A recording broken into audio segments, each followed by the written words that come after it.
Hello everyone and welcome to my very first episode of Own Your Health, your go-to podcast for all things related to nutrition and healthy living. I am your host and my name is Opeoluwa Okulaja, and the word own is actually an acronym apart from the meaning of own. The O represents optimize your mind, the W represents the wellness for your body, and N means nourishment for your soul and your body. We need to know that it's not just the body that needs to be nourished, the soul needs to be nourished. And today, I'm going to be talking about the importance of nutrition on optimal health. Do you know that health is the greatest wealth you can have? If you have wealth and your health is bad, you're not going to enjoy your life.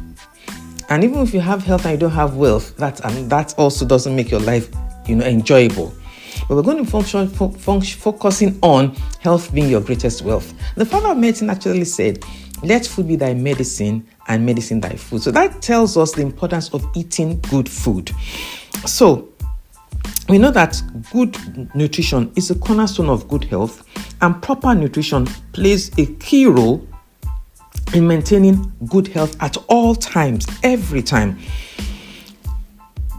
Good food serves as the building blocks for our bodies and provides the essential nutrients, the vitamins, the minerals, the phytonutrients essential for overall well-being.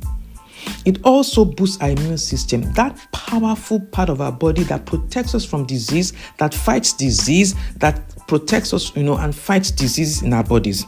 It prevents chronic diseases in our bodies. So indeed, nutrition really matters. It matters again, I repeat, because it's the cornerstone of good health. I want us to get this, that good food, good diet is the cornerstone of good health.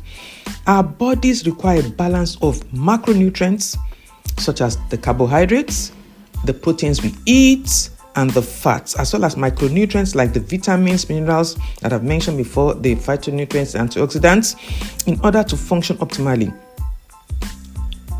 When we talk about the micronutrients, it just means that we need them in smaller quantities, but they are very essential. If you are deficient in just one of them, there's a big problem in the body. If you are deficient in vitamin C, there'll be a big problem. If you are deficient in magnesium, there'll be a big problem. I'm not talking about nutritional deficiency today, but it's just coming up now that to show the importance of every single one of them.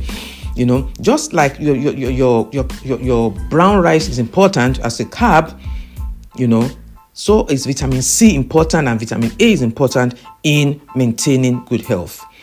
Okay, so good nutrition helps our bodies to function optimally. Good nutrition helps us to maintain a healthy weight at all times. We can't afford to have our weight, yo-yoing all the time. And when we are overweight, it aggravates disease. It triggers diseases. It can trigger diabetes. It can even prevent fertility. It can, trigger fibroids and things like that. Heart disease, diabetes. So maintaining good weight is important. And then good diet, good nutrition, good food helps our organs and systems to function well. Your kidneys need good nutrition to function well at all times. An example is that the kidney loves cucumber. Your liver needs a lot of fiber for detoxifying. Your lungs need the right nutrients. Your brain cells need the right nutrients. Every organ and system in our bodies, because we are made up of cells, and cells make up tissues make up organs make up systems, and so they play an important role when it comes to maintaining optimal health. Now, a diet that is rich in fruits and vegetables, whole grains, lean proteins can reduce the risk of conditions such as heart disease, diabetes, and certain cancers. And these are key chronic diseases that can lead to death. So I want to zero in on whole grains. Whole grains are unprocessed grains in which the germ and the bran are still there. While the ones that are not whole grain, the germ and the bran that are healthy have been removed. And these are now sold as superfoods. So an example is having brown rice and white rice. Brown rice is a whole grain, while white rice is processed. It's no more a whole grain. Okay? And when you talk about lean fats, when you're talking about fats that are lean proteins, we're talking about proteins that are not too fat. They're just like chicken. Those are like lean ones. You don't want meat in little proportion. And even when you're having meat, you want to take the lean part of the meat to eat, because you don't want it affecting your health. On the other hand, diets that are high in processed foods. Let me explain what processed foods are. Processed foods are included in a group of foods called crab foods. Crab foods mean C represents carbohydrates, R represents refined foods, A represents additives and alcohol, and P the processed foods. Now, processed foods are foods in which the nutrients and the fiber, a lot of the nutrients and the fiber have been removed. And you find this in a lot of breakfast cereals, packaged foods, white bread, cakes, baked products, even bacon. Bacon is made from processed meat, and sausages are made from processed meat. So these foods that are high in these processed foods and sugars and unhealthy fats. Let me zero in on healthy fats. Healthy fats include things like avocado. You get them from avocado, things like nuts, your seeds, your oily fish, your chia seeds, hemp seeds. They provide you with the right fat, and a good butter will provide you with the right fat. Okay, so those are type of foods that you right fats. And when you talk about the bad fats, you're talking about margarine and trans fats. And they use these bad fats to prepare those bad processed foods we're talking about. The cakes and the donuts and the buns and all that, the biscuits, they are made using these bad fats that the body does not need. And this can trigger diseases and contribute to the development of these diseases. So now let me go more into it. Not only does our nutrition affect our bodily health, it affects our mental health. A lot of us are not aware that the food we eat can affect our mental health. The food we eat can influence our mood. Some foods boost our mood. Foods like chocolate boost our mood. The foods we eat can boost our energy levels. Have you noticed that sometimes you eat some foods and your energy levels are high, and you eat some foods and your energy levels are low? I just finished a 7-day juice fast and my energy levels were high. When you take juices and smoothies and living foods, because they are made up of a lot of energy, they transfer that energy into your bodies and they boost the energy levels of the body. When you compare it to cooked foods or processed foods, the energy levels are very, very low. And also, right foods are important for cognitive function, our brain function. Our brains need healthy fats to function well. So that's why you need to be careful about saying, I don't want cholesterol in my body. I don't want cholesterol-free foods. The brain needs cholesterol to function well. We just need to have a right balance in our cholesterol levels and to understand that there are different types of cholesterol. We have the good cholesterol and the bad cholesterol. So we want to keep our bodies free of the bad one and load in our bodies the right cholesterol in our body. Okay, so research has shown that foods that are high in processed foods and unhealthy fats have an increased risk of causing depression and anxiety. Yeah. So the more processed foods you eat, the more depressed you might become. Especially if you're already on antidepressants and you're eating the bad foods, you're not helping matters. So you can use your food to transform your moods, and your feelings, how you're feeling, and to deal with anxiety.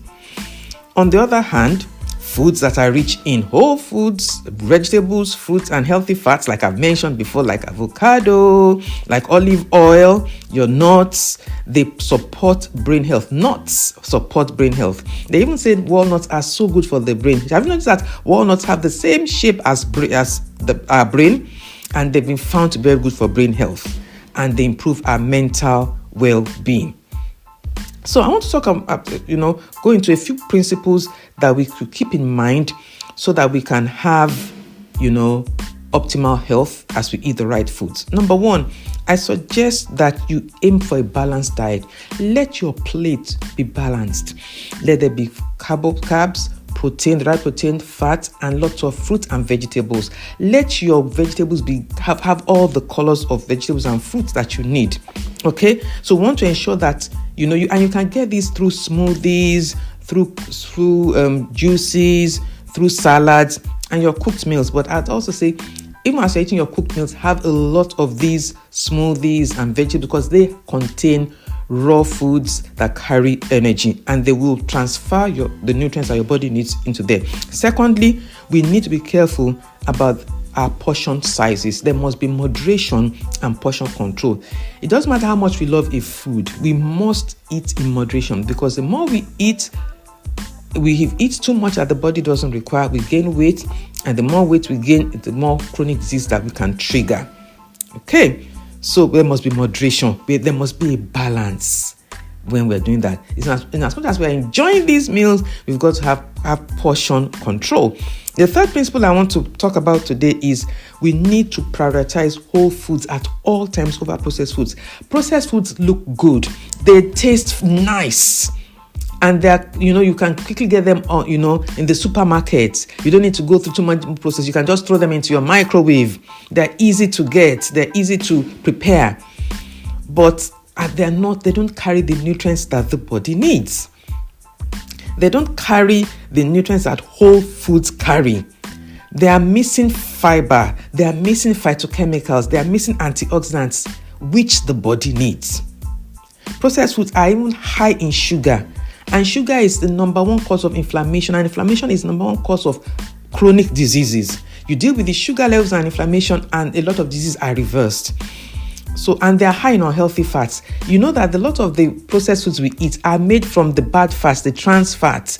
All those cookies and all, they're made from the trans fats and from the margarine, which do not do our body good and which are really bad for the heart. They are loaded with artificial additives. When you see foods and packaged foods that you have so many E numbers, you really need to run away from them, because they are not doing our health any good.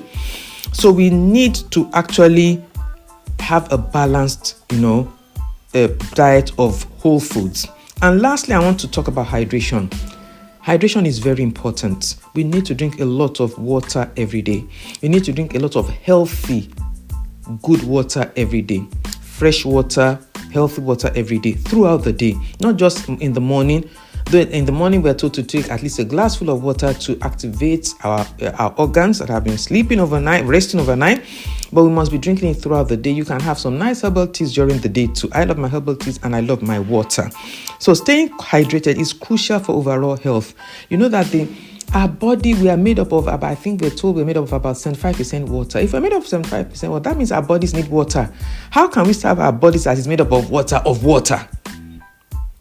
So it's important that we do that. And also, water and fiber are needed for us to go to the toilet well, for us to have for our kidneys to function well and eliminate everything it needs to eliminate from our bodies. It needs water to do that. So it's very, very important. It helps our bodies to maintain our bodily functions. So I'm going to sort of round up now and saying that let's start making small changes towards a healthier diet, and we'll find out that this will have a big impact on our overall health. Taking small steps daily and making sustainable changes will help us get optimal health. And you can do this gradually by incorporating healthier foods into your diet every day. It's not something that you do overnight. It doesn't happen overnight. And making the conscious choices to get the right foods, with having it in mind that this food I'm eating, the food I'm buying and I'm going to eat is going to be good for my body. So I am going to stop here today. Remember to make the right conscious choices that will lead to long-term benefits for your bodies as I close out now. And you'll be surprised at the results that you'll get. Thanks so much for joining me today on this episode. And I'm looking forward to you joining me again next week with my next episode. Thank you. And here's me, Opeoluwa, signing out today. Catch you later.